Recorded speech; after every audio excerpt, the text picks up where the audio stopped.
Bueno, Alfa, desde luego ya el corporativo de Alfa ya no está en uso. El corporativo de Alfa va a desaparecer. ¿Qué va a pasar con el planetario? Sí, lo tengo que decir. Contrataron al mejor arquitecto urbanista que hay ahorita en el mundo, Foster. Uh-huh. Foster vino a la ciudad, vino a ver el terreno, vio eso y dijo: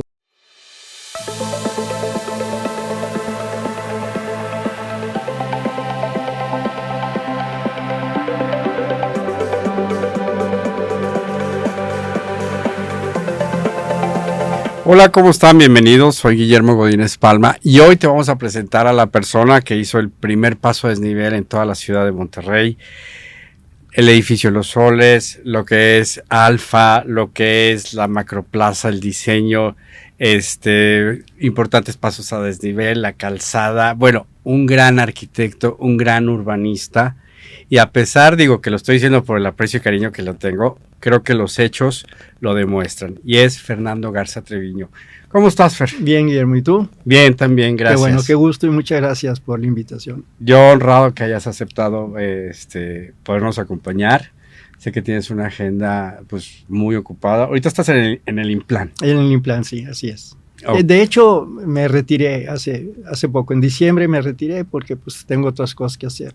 Okay. Y dejé encarrerado allí lo que me interesa mucho. Al rato se los digo con detalle, pero dejé encarrerado el plan de desarrollo urbano que requiere San Pedro ahora. Que me decías que también, ahorita previo, tú hiciste el primer plan del país. Sí, en el 89-91, en 1989 al 91, cuando fue alcalde la primera vez Mauricio Fernández, fue cuando coincidió que cambia la ley federal.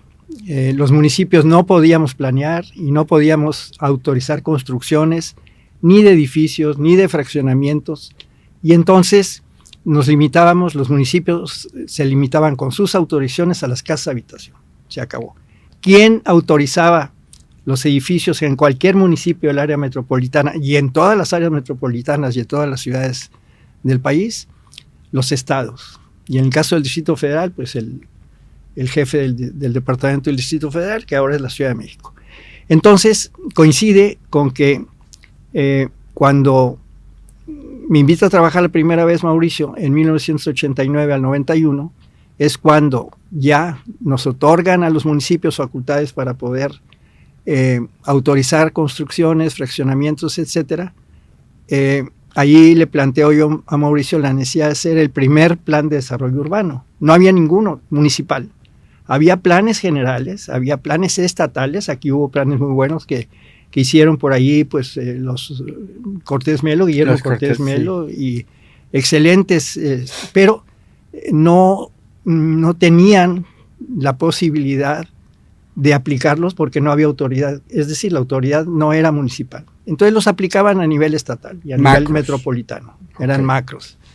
Y entonces ahí le planteo yo a Mauricio la necesidad de hacer ese plan, ¿verdad? Lo hicimos en un término muy breve, yo creo que un poco menos de un año, y ahí cuando terminamos ese plan de desarrollo urbano fuimos el primer municipio a nivel nacional que tuvo el plan de desarrollo urbano, ¿verdad?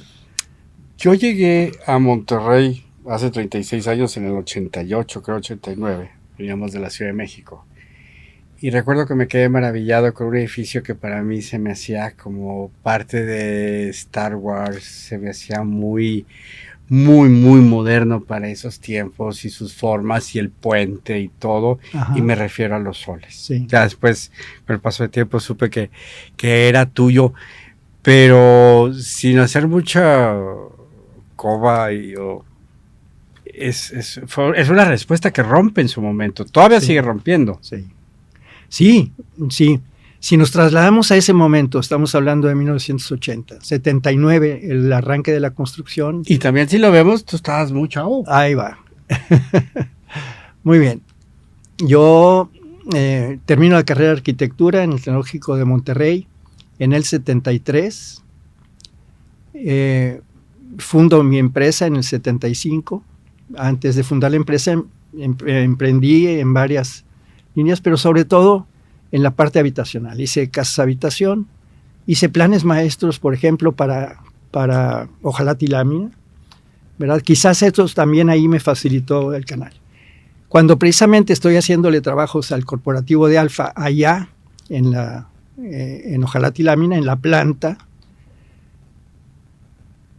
una persona que trabajaba, que nos conocíamos y que trabajaba ahí en el corporativo de Alfa, que estaba allá, no existía el corporativo de Carrizalejo, me invita a concursar para hacer una instalación cultural que necesitaban tener para un evento de asamblea del Grupo Alfa. Y eso fue el planetario. Y bueno, lo menciono porque de ahí continúa Los Soles, pero me invitan a un concurso, gano el concurso para hacer el planetario. ¿Y desde su inicio era con la idea de hacer planetario? Sí, planetario? Sí, el concepto que ellos tenían era cine, para poder proyectar una película que costó $1 millón en aquel tiempo, para promover al Grupo Alfa, porque estaba recién escindido, ¿verdad? Se acababan de separar los dos grupos, los dos hermanos formaron dos grupos, el grupo que ahora es FEMSA y el grupo de Alfa, ¿verdad? Don Eugenio Garzada y don Roberto Garzada. Y entonces me invitan hacemos el concurso y gano yo el concurso para hacer el planetario. Siempre el concepto era, queremos un cine que tenga un atractivo y que tenga áreas de ciencia y de tecnología. Y por eso el planetario de origen tiene una parte de astronomía y una parte de física. ¿En qué te interactivas? Las dos interactivas. El primer museo interactivo de la ciudad, por lo pronto del norte del país, y la segunda en México, porque la Ciudad de México ya tenía algo. Y bueno, ¿en qué me inspiro? ¿En qué te inspiras para hacer el diseño de Alfa? Bueno, del planetario. Sí, en primer lugar, desde luego tenía que ser un edificio moderno porque teníamos que proyectar la ciencia y la tecnología. En segundo lugar, pues al ser un planetario, tenía que tener ciertas características físicas, como la inclinación. De esos dos conceptos mezclados, resulta que tiene que ser circular o que la intención tenía que ser circular, viendo al norte, a la estrella polar, y además inclinado porque el teatro tiene una inclinación de 27 grados sobre el horizontal y lo que está haciendo ese tubo pues es forrarlo, ¿verdad? Y luego, ¿de qué apariencia le dábamos? En aquel tiempo ya empezaban las cosas del concreto aparente, etcétera. A mí pues eso no iba con el concepto. Una especie de brutalismo. Sí, y entonces yo propongo cubrirlo de aluminio para que tenga esa imagen que después ahí está, ¿verdad? Y resultó. Entonces, ese fue la inspiración, ¿verdad? Hoy en día, ¿qué va a ser de él? Muy bien. Bueno. Sí, lo tengo que decir. Bueno, Alfa, desde luego ya el corporativo de Alfa ya no está en uso. El corporativo de Alfa va a desaparecer y hay un proyecto que ya tienen ellos para hacer un desarrollo mixto, de usos mixtos, ¿verdad? Controlado. Eso es lo que va a hacer. Okay. ¿Qué va a pasar con el planetario? Contrataron al mejor arquitecto urbanista que hay ahorita en el mundo, Foster. Foster vino a la ciudad, vino a ver el terreno, vio eso y dijo se tiene que quedar. Se va a quedar. Felicidades. Bueno. ¿Es tu primer gran hijo? Sí. Sí, okay. Sí, es el primero. Entonces, felicidades. Y bueno, gracias. Y bueno, no es frecuente en el mundo que el arquitecto que a los 27 años hace el planetario lo vea cerrarse y ahora lo vea encontrar otro camino. Entonces, la suerte que tengo yo es tremenda. Y aparte la fuerza de tu arquitectura Otra vez va a parecer que lo estoy venerando, pero no. De que se mantiene. Sí. Y se defiende. Sí. Si estuviera todavía activo, que la pandemia fue la que lo remató, Ajá. ¿verdad? Pues estaría funcionando. Porque una vez que platicamos tú y yo, ese proyector no hay en cualquier parte. No. No son enchiladas. Lo compramos en Canadá.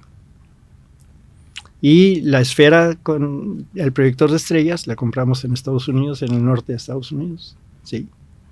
Pero bueno, además fue el segundo en el mundo. Exacto.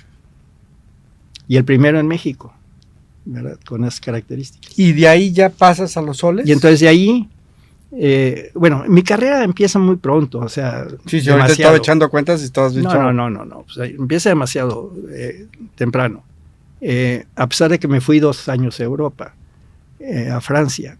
Entonces, yo me recibo, ¿verdad? Y para el 77 estoy trabajando ya en el planetario, 3 años después de haberme recibido, y para el 78 termino el planetario, y en el 79 empiezo a hacer los soles. Y hablando de los soles que me preguntabas, bueno, sí es muy interesante. En ese momento la Loma Larga no tenía un solo edificio. De hecho, a mí me tocó hacer el plan de desarrollo urbano para la Loma Larga. Ese lo hice con mi empresa. Porque la Loma Larga en el plan estatal, hablando de los planes que cuando no se meten al municipio cometen errores, toda la Loma Larga estaba como un área de preservación ecológica. Okay. Pero tenía dueño. Entonces yo reúno a un grupo de propietarios de toda la zona, que no eran muchos, eran unos 11. Les propongo hacer el plan de desarrollo urbano y entonces hacemos el plan para darle ya posibilidades de desarrollo a todo lo que es la Loma Larga, y entonces ahí entran los soles, ¿verdad? ¿Es el detonador? Sí, no había nada. Los soles conceptualmente es un desarrollo mixto, es decir, tiene usos de comercio y tiene usos de oficinas corporativas. Y bueno, en lo que se refiere a la arquitectura... Ahí despachó un tiempo Mauricio. Tenía una oficina. Me tocó entrevistarlo en la planta baja. Sí. Ahí tuvo una oficina. Como él fue parte en los soles, él fue parte de la administración, porque trabajaba en Casolar. Casolar fue el que hizo los soles. Y entonces él compró ahí, ¿verdad? Porque hay una circunstancia muy particular.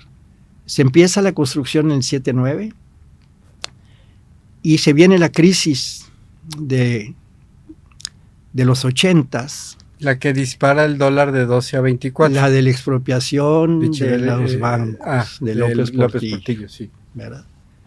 Y entonces las ventas se detienen. Y bueno, ellos se las arreglan para que pase el tiempo, porque tenía que ser pasajero, y en esas, entonces Mauricio Fernández compra ahí una oficina y la tiene ahí la familia, ¿verdad? El concepto es muy interesante porque yo hice un estudio, un preestudio para ver qué era lo que teníamos que hacer ahí, para presentárselo al consejo de Casolar. Estaba Pepe Álvarez Carvajal y Mauricio. Y entonces les presento yo un estudio que habla de cómo debe de ser el conjunto que vamos a hacer para que no choque, porque allí teníamos, ahorita, bueno, cualquiera que haga un edificio ahí en la Loma Larga, bueno, aquí en la Loma Larga, bueno, pues simplemente o se oculta en otro, pero no queda solo expuesto. Aquí iba a quedar expuesto completamente, y entonces teníamos que cuidar mucho la forma. Entonces hago un estudio en donde yo me refiero principalmente a la inclinación de la Loma Larga, ¿verdad? Y les hago un estudio que tenía dos circunstancias particulares. Uno, la vista a la Sierra Madre, importantísima, que algunos arquitectos que han hecho las últimas casas del TEC la ignoran, ignoran nuestras montañas, ¿verdad? By the way. Sí. Y entonces digo yo, bueno, aquí lo que tenemos que hacer es las vistas, es muy importante, pero en segundo lugar, la integración a la Loma Larga, ¿verdad? Y de ahí resulta, la piedra es porque está en un cerro de piedra, y los cristales, bueno, pues son mucho cristal para poder tener esa vista. Ese es el concepto de los soles. A mí me encanta y todavía, y no ha pasado. Hace poco fui allí a una oficina, está intacto. Claro, tiene muy buen mantenimiento y todo, pero qué barbaridad está. Pero también el concepto de los materiales que escogiste, como son naturales, Sí, no pasan. No pasan, así No es. pasan de moda. Así es. De ahí brincamos, vamos a hacer unos brincos porque Órale. tu carrera es increíble, y hay muchas cosas, pero de ahí también un poco cronológicamente es la Macroplaza. Ok, cronológicamente yo termino los soles en el 82 y entonces en ese momento es cuando don Alfonso llega al gobierno de Nuevo León y uno de los planes que tiene, el más importante, bueno, hizo muchas cosas, desde luego, pero lo más importante... Las presas también. Sí, no, el agua... La importancia del agua para él fue... Al agua le puso una solución de 25 años y lo dijo. Sí. Esto es para 25 años, si no hacen algo en el... Y también la respuesta que dijo, ¿y cómo lo pueden hacer para, pues dejen de tener hijos? Sí, dijo. Sí, lo dijo. ¿Cómo más le hacemos? Pues dejen de tener hijos, dijo, porque si no, pues denles agua. Sí, don Alfonso, todo un personaje y hizo mucho por Nuevo León, mucho. Entonces, cuando llega don Alfonso, hace una consulta para ver aquella vieja idea conceptual de Eduardo Padilla, de Guillermo Cortés Melo, de la plaza de palacio a palacio, ¿verdad? Ya para la gente más joven, como tú y como muchas gentes, bueno, hombre, pues no se acuerdan, no se acuerdan lo que era ese barrio, ¿verdad? Pero era yo barrio... llegué posterior, cuando yo llego a Monterrey en el 88, era creo que el último año de Treviño. Sí. Ya estaba eso, pero me tocó hacer reportajes en el norte sobre el Teatro Elizondo y cosas así. Y sí vi que, era un área que tenía cosas o muy bonitas o muy feas. Sí, claro. Y tenía cosas bonitas y feas. Una de las cosas feas que tenía era el canalón. Ok. Era de Por aguas... ahí pasaba. Pues Ajá. sí, era un canalón. Okay. Por ahí pasaba, ¿verdad? Y sí estaba semi aprovechado. Hay unas acuarelas de esa región muy buenas. De este hombre, bueno, ya murió. Que retratan perfectamente lo que era esa zona. De hecho, ahí estaba un restaurante Fornos, pero en donde se podía. Y en lo que ahora es el Congreso del Estado, en la parte frontal, ahí estaba la alberca Monterrey. Una alberca que funcionaba como alberca, ¿verdad? Okay. Que eran los ojos, creo que eran los ojos de Santa Lucía. Ajá. Ahí brotaba el agua. Sí. ¿Verdad? Sigue brotando, nada más que ahora está canalizada por abajo. Cuando hicimos ya toda la infraestructura, por ahí mandamos el agua, que ahora... ¿Ya dónde se va esa agua? Pues es el que va hasta Fundidora. Ok. Es el arroyo, ¿verdad? Que ahora sexenios o administraciones posteriores lo fueron avanzando, ¿verdad? Primero a donde está el Museo de Historia Mexicana y después ya toda esa parte de ya está Fundidora. Ok. ¿Verdad? Ok, entonces en ese año viene don Alfonso, hacen un concurso para hacer toda la ingeniería, el arquitecto era don Alfonso, la ingeniería la concursan, me invitan a concursar porque yo había terminado ya el primer paso a desnivel, como tú lo mencionaste ahorita, el primer paso a desnivel de toda el área metropolitana de Monterrey. Había un paso a desnivel, era inferior y era en la Cigarrera, con la vía del ferrocarril, en Fleteros. Y ¿verdad? Yo creo que ese lo hizo el federal, sí, por lo del tren. Sí, sin duda. Okay. Ahí estaba la Cigarrera.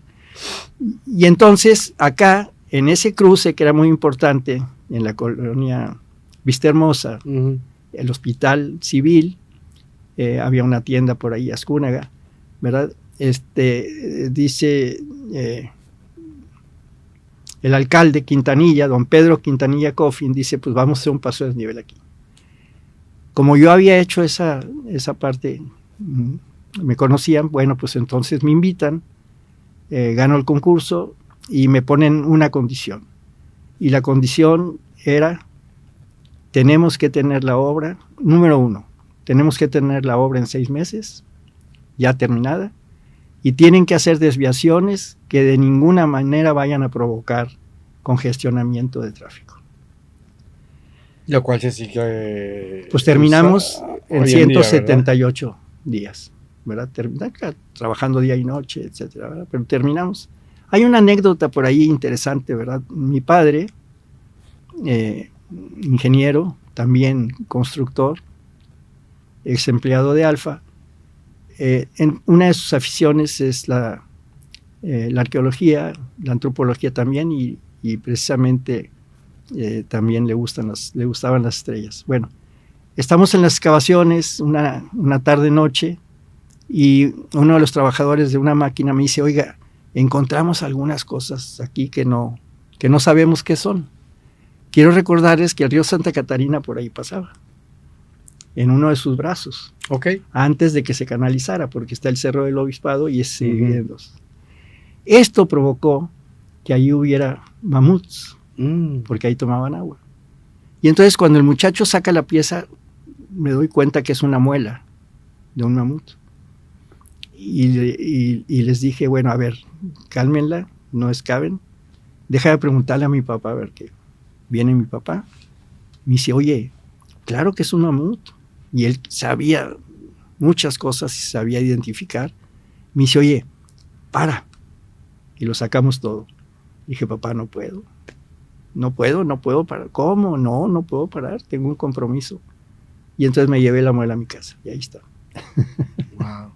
Entonces terminamos ese paso a desnivel y claro, pues llamó la atención porque no hubo molestias para nadie, hubo felicitaciones, por ahí me hicieron un pergamino de agradecimiento, etcétera, ¿verdad? Y eso, bueno, pues desde luego pues me da suficiente oxígeno para seguir trabajando. Estamos hablando de 1982. Macroplaza. Sí. Me paso a la macroplaza, ¿verdad?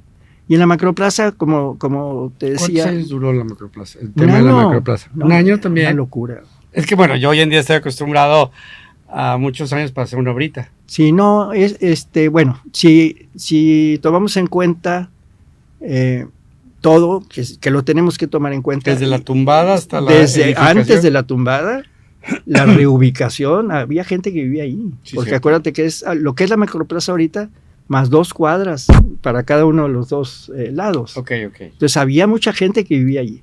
Yo recuerdo que debe haber habido unas 200 familias que había que reubicarlas. Si tomamos en cuenta que arrancó lo que es el proyecto, más o menos lo terminamos en 6 meses después que llegaron a Alfonso. El proyecto lo terminamos más o menos un año, el primer año de don Alfonso, cuando terminó el primer año. Pero de ahí había que reubicar a la gente, hacer todos los trabajos preliminares antes de empezar las demoliciones.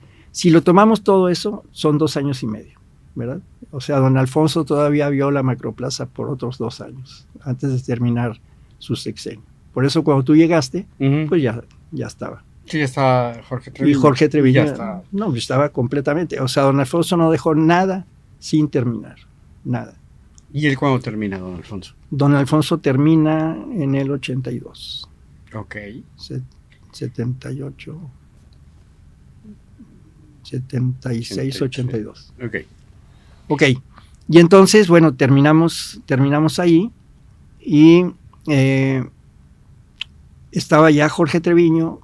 Y con ese antecedente, Jorge Treviño me dice, oye, necesitamos hacer algo en la rotonda, en la glorieta de la Alianza. No era rotonda, era un óvalo. En la Alianza, en San Pedro, hay gente que nos está pidiendo porque ya hay congestionamientos viales, etcétera. Y entonces necesitamos que hables con Javier Meléndez para ver qué opina y platica con la gente en general a ver qué tenemos que hacer.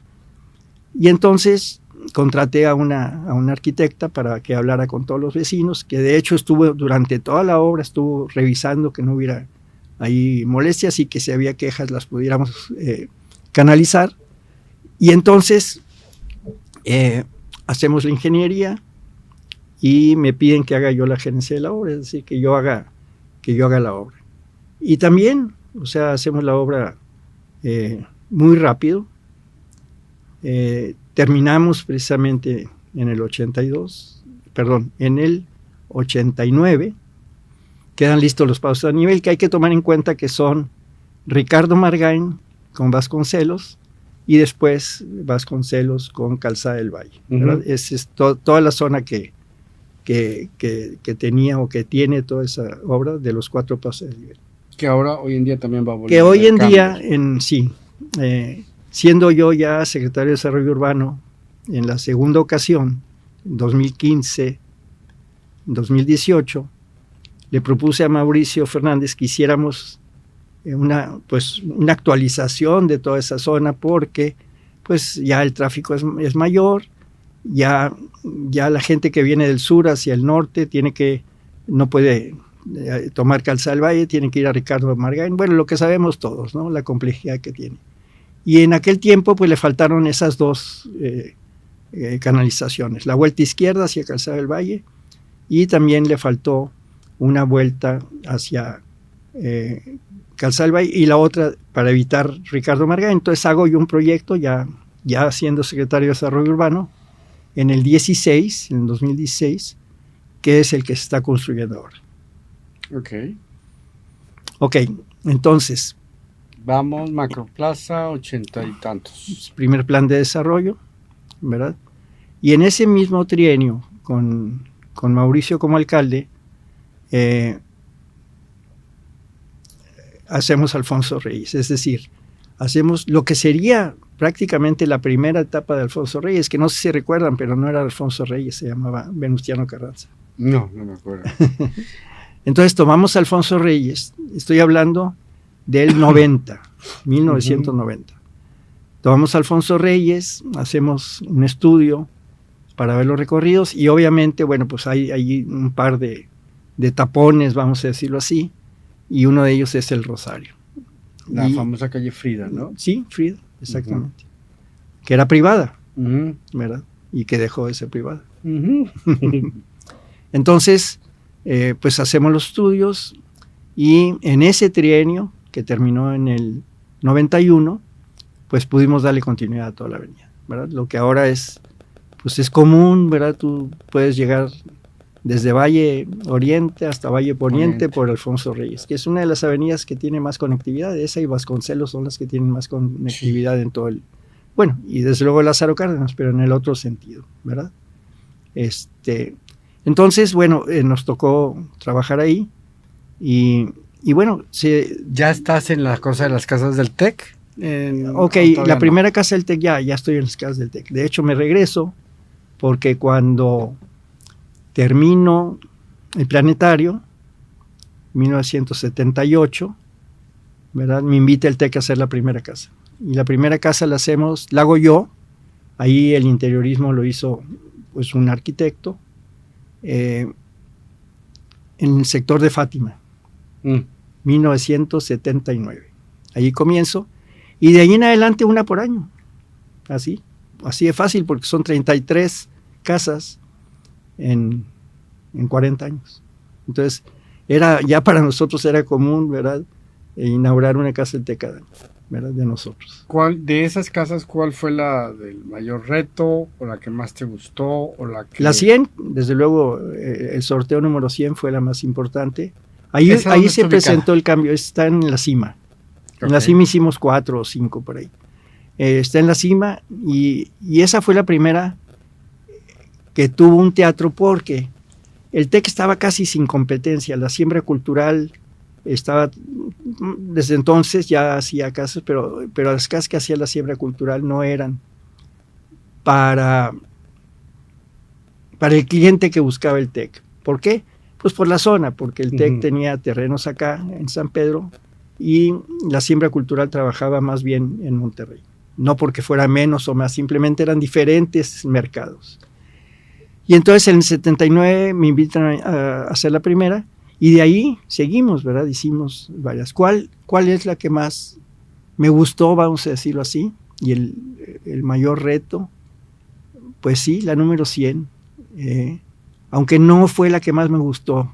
A mí me gustó mucho una que hicimos en Santa Engracia, estilo mexicano. Esa me gustó mucho a mí. Y bueno, cada una tiene sus diferentes características, pero además le hice yo al TEC el fraccionamiento que está en San Agustín, el que está ahí por el Colegio Inglés. Ahí hay varias casas del TEC. Ahí me tocó hacer tanto el fraccionamiento como 3 de las casas.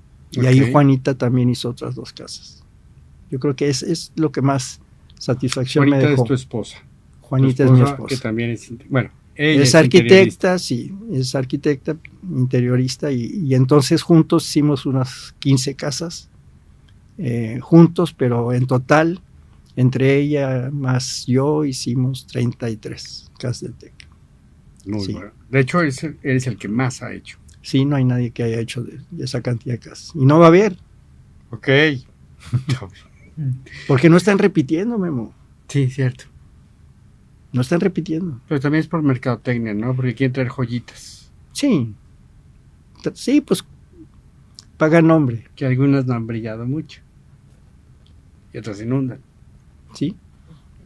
Ok. No, y otras tienen problemas graves. Por ejemplo, una que está en Guayalejo, Colonia del Valle, en la inauguración, que fue en junio, nos tuvimos que salir todos por el calor, porque el aire acondicionado no dio y las ventanas no se abrían. Porque era de Legorreta. Ok. Ya sé cuál me hablas. Sí, esa anaranjada. Sí. Bueno, y bueno. De ahí, por esas fechas, brincamos a Valle Oriente. Sí, ya podemos brincar a Valle Oriente, porque entonces, terminando la Macroplaza, Jorge Treviño me invita a hacer Valle Oriente. Ese sí, desde que tuve que ver la lista de todos los propietarios. Que era la plana mayor de Monterrey. El grupo, los fuertes de Monterrey tenían eso. Bueno, ahí estaba. La Moza tenía muchísimo para sacar ahí su materia prima. La Moza tenía toda la parte poniente, ¿verdad? Es decir, lo que estaba ya colindando con Monterrey. Vitro. Estaba Vitro. Ajá. Ya estaba FEMSA. El TEC también. Sí, FEMSA, donde está ahora el Zambrano y León. Ajá. Estaba ya el TEC. Sí. Y entonces todavía no estaban los hermanos, bueno, más bien el papá de los hermanos Garza Mercado, don Eudelio, que fue uno de los que yo convencí. Tengo una anécdota que les voy a platicar. Ahí me pide Jorge Treviño, a través de Alberto Ortiz Certucha, que hagamos el proyecto.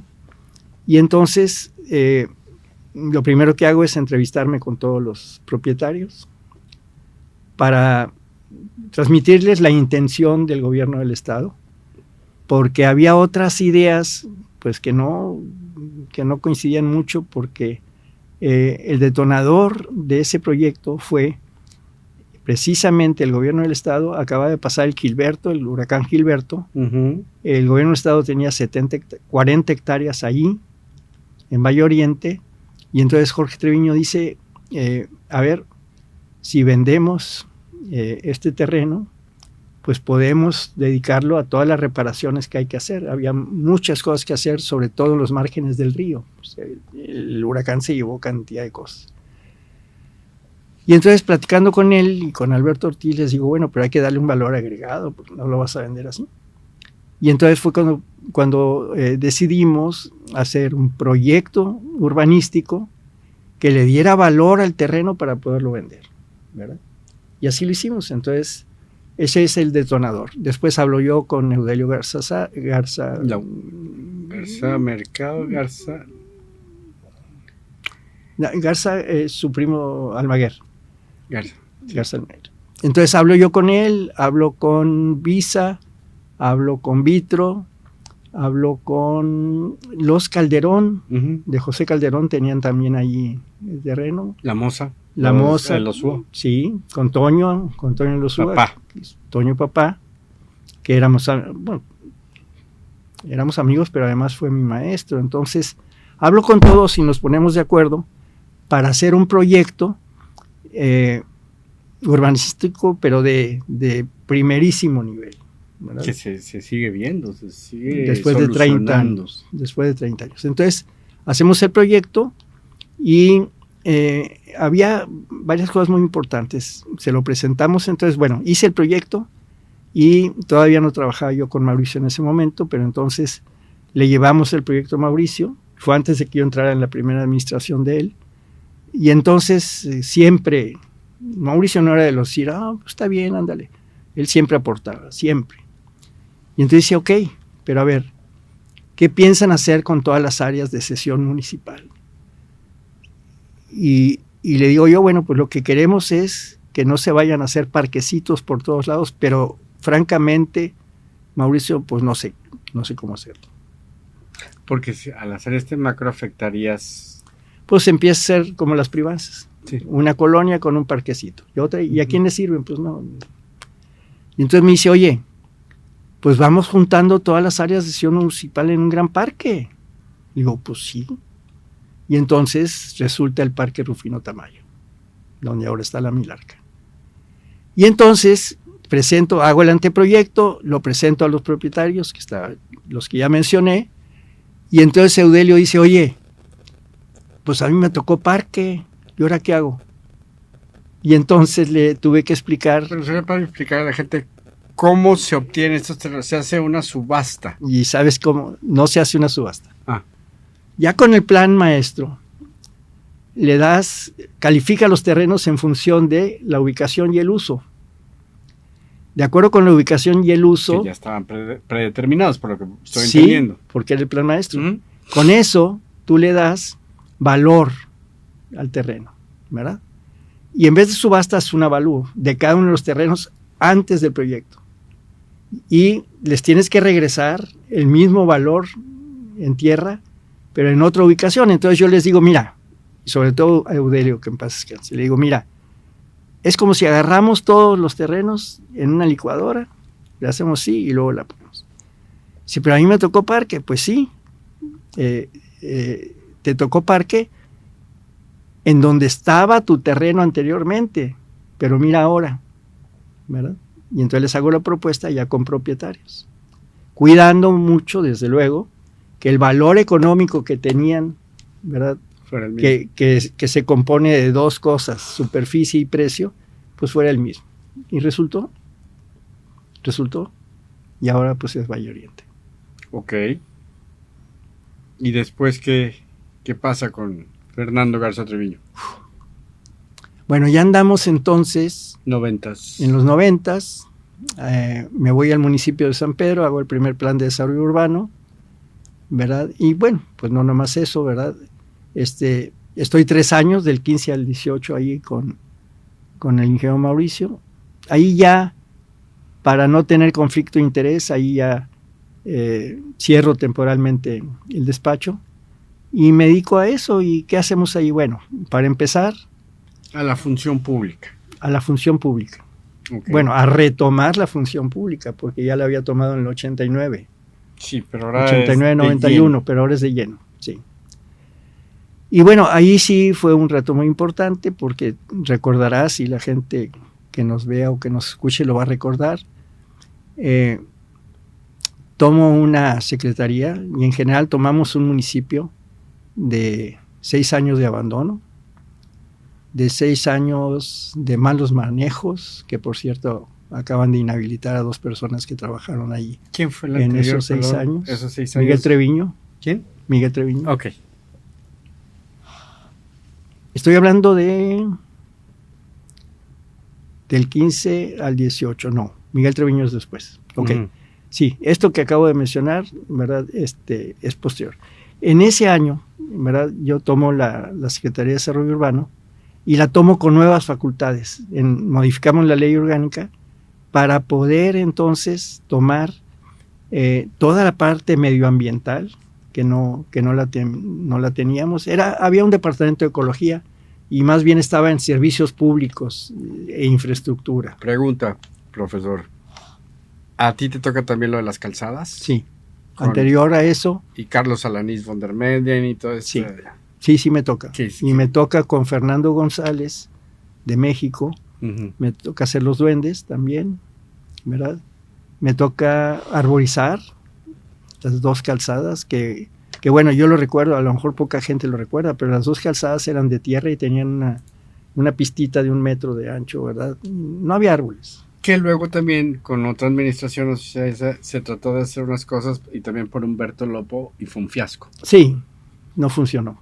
No, aparte la selección de los árboles y todo. Sí, muy mal. Y entonces ya con Mauricio hacemos, por ejemplo, el Edén, que precisamente es el remate de Humberto Lobo. Había una construcción pequeña que se le habían prestado a la Junta de Colonos de la Colonia del Valle. Entonces hacemos el Edén, hacemos esta parte, y yo en desarrollo urbano lo que hago es ampliar las facultades para poder tomar ya medio ambiente, que ya era urgente tomar medio ambiente. Y algo muy importante, muy, muy importante, la movilidad. Entonces, creo la dirección de movilidad y hacemos un proyecto integral para poder nosotros manejar lo que en el estado se llama el Sintram, que lo maneja el municipio, y el municipio ahorita ya, ¿verdad? Porque lo dejamos trabajando, ya ahorita el municipio ya tiene en tiempo real todo el movimiento de la ciudad, ¿verdad? El movimiento vehicular de la ciudad. De la ciudad de San Pedro. San Pedro, sí. Sí, de la ciudad de San Pedro. Porque dependíamos del Estado, ¿verdad? Y el Estado lo maneja a otra escala. Lo maneja bien, pero simplemente lo maneja a otra escala. ¿Tú querías más detalle? Sí, y entonces ahorita tenemos la posibilidad, por ejemplo, de que en una emergencia tú puedas, desde una oficina que habilitamos, es Profeso, que está ahí en la calle Libertad, a la vuelta de la Oficina de Desarrollo Urbano, y de lo que era tránsito, ¿verdad? Desde ahí tú puedes manejar las cosas de tal forma que si hay una emergencia, tú le pones al camión de bomberos, el verde, ¿verdad? Y te va abriendo todo para que llegue hasta su destino, ¿verdad? Por ejemplo, pero tiene muchas cosas, involucra muchísimas cosas, porque de ahí sacas información vía, fíjate, hábitos, bien sencillo, horarios, todo, porque lo sacas de los teléfonos celulares de todo el mundo, porque todos traemos, no Wi-Fi, todos traemos, pues lo traemos en el teléfono, porque todo eso se maneja con, ¿cómo se llama? El GPS. La otra función, pero que no es GPS. Wi-Fi, Bluetooth. El Bluetooth. Todo se maneja en Bluetooth. Entonces tú ahí pues, estás viendo los recorridos, las frecuencias, y con eso mides el tráfico también. Entonces, bueno, hicimos esa dirección de movilidad que fue la única manera de poder resolver, en parte porque no está resuelto. Hicimos los contraflujos también que han resultado. Sí. Y dos cosas muy importantes. Bueno, el que ya mencioné, el proyecto de los tubos, pero también el proyecto de Alfonso Reyes, ¿verdad? Ese yo lo empecé junto con Obras Públicas, lo empezamos en la Secretaría de Desarrollo Urbano, y después ya cuando yo me fui al Implan, ¿verdad? Pues ahí ya nada más le dimos seguimiento y lo tomó Obras Públicas, que está haciendo un magnífico trabajo. Por supuesto que hay molestias, pero bueno, es una obra importante. ¿De qué se trata? Alfonso Reyes, de lo que se trata es de... la gente piensa que fue quitar la vitapista, ¿verdad? Que hicieron el sexenio de Miguel Treviño, pero no era eso. Aunque la ciclopista no tenía ni origen ni destino, de todas maneras pues había gente que lo usaba. Pero no fue eso. Necesitábamos tener banquetas, que muchos lugares se quedaron sin banqueta, la gente no podía caminar porque se tenía que bajar, como por ejemplo en el fraccionamiento olímpico, ¿verdad? Allí donde está el paso de desnivel. Y entonces lo que hicimos fue tomar el espacio de lo que es la ciclovía para dárselo a los automóviles, y de todas maneras subimos la ciclovía un poco menos ancha y la subimos a las banquetas, y ahorita ya está en plena ejecución y en unos 6 o 8 meses va a estar terminada, ¿verdad? Eso fue otra de las cosas importantes que hicimos. Y en la parte de medio ambiente, que no existía, creamos la Secretaría, la Dirección de Medio Ambiente, y está trabajando muy bien. ¿Qué está haciendo? Pues desde luego no es mucho lo que un municipio puede hacer, pero todos los municipios juntos con el Estado sí podemos. ¿Por qué? Pues porque la atmósfera es la misma y no tiene fronteras, pero sí podemos colaborar y lo estamos haciendo, ¿verdad? Fernando, cuando haces urbanismo y que has sido secretario y todo eso, ¿hay ciudades o comunidades, ejemplos en los que te basas o te apoyas? Sí. ¿Y cuáles serían? Curitiba es importante, muy importante, y sobre todo, bueno, si te refieres a si te vas a Europa, bueno, pues nos llevan cientos de años. El urbanismo. Sí. Pero además, a ver, en la ciudad, uno de los factores que más impactan a la vida cotidiana, pues es la movilidad, ya sea la peatonal, sea la ciclista y la de transporte motorizado. Esa es la que tiene mayor impacto. Y estoy hablando desde tiempos de Pompeya, porque pues, a lo público. Sí, o sea, la gente se tiene que mover.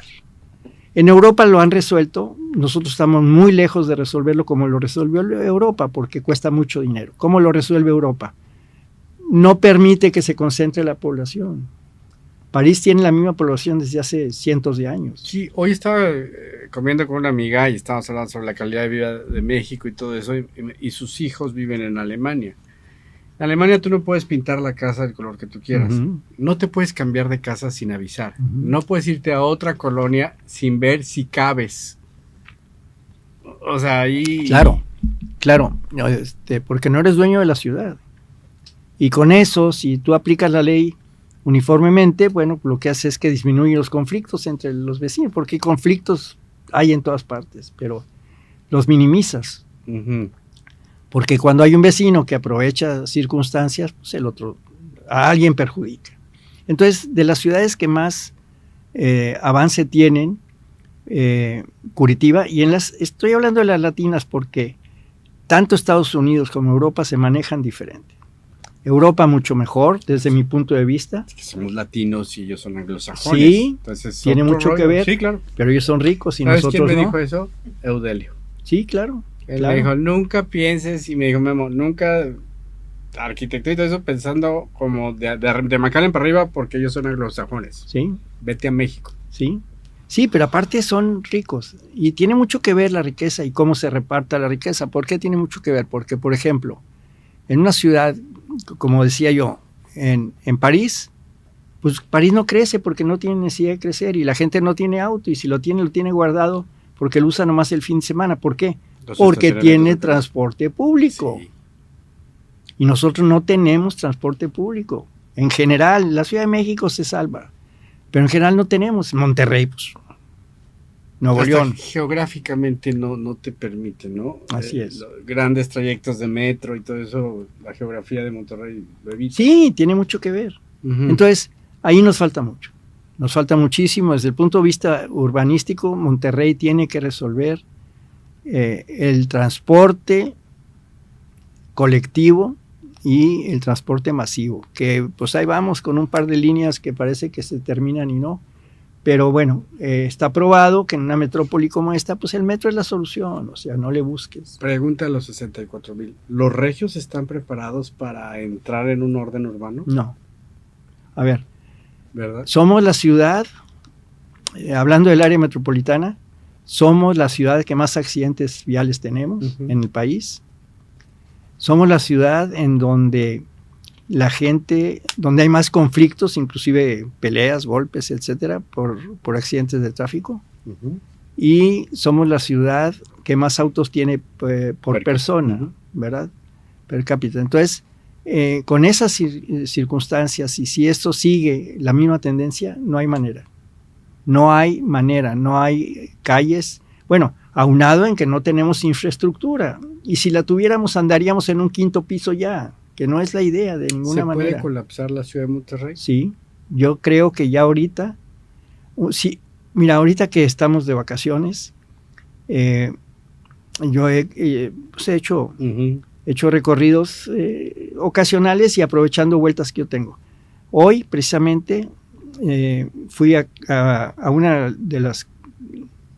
casa de una de las hijas que vive en Privanzas en la colindancia con Monterrey, uh-huh, y yo vivo aquí en el centro de la colonia del Valle, ¿verdad? Hice 18 minutos ida y vuelta a paso a velocidad permitida, ¿verdad? Esa misma vuelta en un viernes con clases me cuesta el triple o más si hay un accidente. Entonces, no está funcionando. No está funcionando. O sea, las horas, hombre, que se están perdiendo son son muy graves, es muy grave lo que está pasando aquí. No es posible. Yo lo veo y no sé cómo me lo vayan a tomar y digo, tampoco es que me importe mucho. Todos quieren tener coche, pero están en esta situación porque el transporte es malo. Sí. Si no, igual digo, yo en lugar de ir gastándome, pues voy sentado, voy leyendo. Sí. Pero está feo andar en eso. Y vas más seguro, etcétera. ¿Verdad? Traes chofer. Nada más que, sí, y traes chofer. Pero es muy deficiente. Bueno, pues lo podemos ver, hombre, ahí en Palacio de Hierro las filas de personas que están haciendo, son filas de 200 metros, eso no es posible, no es posible, las horas, la calidad de vida, es gente que viene a trabajar al municipio, que si no viene en coche y viene en camión, se tienen que levantar a las 4 de la mañana y va a dar a su casa a las 10 de la noche. Eso no es posible, no, bajo ningún criterio. Ahí el que maneja el transporte público es el Estado y nos está fallando. Ok. Nos está fallando. Porque si hubiera buen transporte colectivo, bajaría el deseo de tener coche. Hemos tenido mejor transporte. Sí. Hemos tenido, o sea, no el mejor, pero hemos tenido. ¿Podría haber tranvías en Monterrey? Que Sí. es ese gusano que recoge mucha gente, que en Europa, en todas partes, en México sí hubo. Podría haber hasta tranvías. En Tampico hubo. Mira, tiene mucho que ver con los gobiernos. Sí, los intereses. Ok, yo en el año 2015, viendo un programa de televisión de la Ciudad de México, me di cuenta que estaban empezando a hacer, hace 12 años, que estaban empezando a hacer el Metrocable. Me gustó, contacté a la empresa, me la traje aquí, hicimos el proyecto, junto con Monterrey, porque la idea era traer gente de la Gran Plaza a Plaza Fiesta San Agustín, con una primera línea. Y te doy datos. El viaje de 15 minutos y el costo de 20 pesos.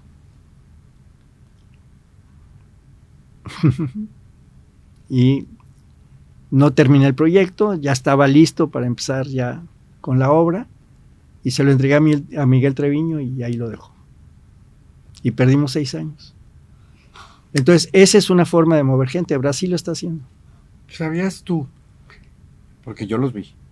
Que cuando estaban haciendo el túnel de la Loma Larga, la UNI, se me olvida el nombre de mi rector, o sea, del director de la facultad, por debajo habían diseñado para que hubiera túnel de metro y otros, sí. y el que te ¡shum! Sí. Que no tocas. Si vas a ir hasta San Nicolás, te vas por debajo, sí. Y te vas, como en Estados Unidos. No quisieron. Sí. Bueno, de hecho, el túnel no iba en Venustiano Carranza, el túnel iba en Pino Suárez. Sí. Ese también yo lo manejé y ahí... Entonces, ¿sí viste estos? Doña Leonor, claro que vi todo eso, claro. Doña Leonor Salinas, sí, la tía. La tía de Salinas, ¿verdad? Y convenció a Sócrates que no se hiciera. Estaba todo listo y déjame decirte, estaba el dinero. El dinero lo iba a poner Cemex. Iba a ser de cobro. O sea, que no es nada. O sea, sí, para dar el brinco, si no ibas a pasar por todo el centro de Monterrey, todo eso, sí. Y ibas hasta allá, te ibas por debajo. Sí. Y ibas a dar a Laredo. Pues no se hizo. Imagínate qué daño. Sí, un daño muy grande. Miguel Treviño no le entendió. Yo platiqué con él varias veces y no le entendió. Las interconexiones perdón, era lo que seguía ahorita que estábamos hablando del 15 al 18 en la administración con el ingeniero Mauricio. Esas 2 interconexiones, la que va a Morones Prieto y que arranca en Lázaro Cárdenas, acá en el oriente, y la otra que va a Zaragoza, Suazua, esas 2 interconexiones que ya se comenzó la obra, las diseñamos en el 16, yo se las propuse a Mauricio en el 16 hace 10 años, y hasta ahora están haciendo, pero va a ser un gran alivio. Esa fue otra de las cosas que hicimos en ese trienio, de las más importantes. Es una de las grandes soluciones en la ciudad, o en cualquier ciudad, pero en particular en esta, el transporte público. Sí, la calidad del transporte público. Sí, en esas 2 interconexiones se está previendo transporte público eficiente, eléctrico, no contaminante, en las dos. Son dos grandes interconexiones que bueno, ya se arrancaron. Desde luego que están todos los estudios y está el contrato con los propietarios de las tierras, está todo, está muy bien y eso sí va a ser una buena solución. ¿Qué falta? Nada, tiempo. Ok. En un par de años están listas. Pues Fer, muchas gracias por tu tiempo, hablando de tiempo. ¿Algo más o algo que se nos esté pasando? Pues no creo que se nos pase gran cosa. Bueno, sí hay muchas cosas, pero bueno, yo creo que esto es de lo más importante. Sabía cosas de ti, perdón, pero creo que la ciudad y los regiomontanos, y yo no soy regiomontano, pero te debemos mucho. Muchas gracias. Pues muchas gracias a ti. Por muchas cosas que has hecho y que yo no sabía,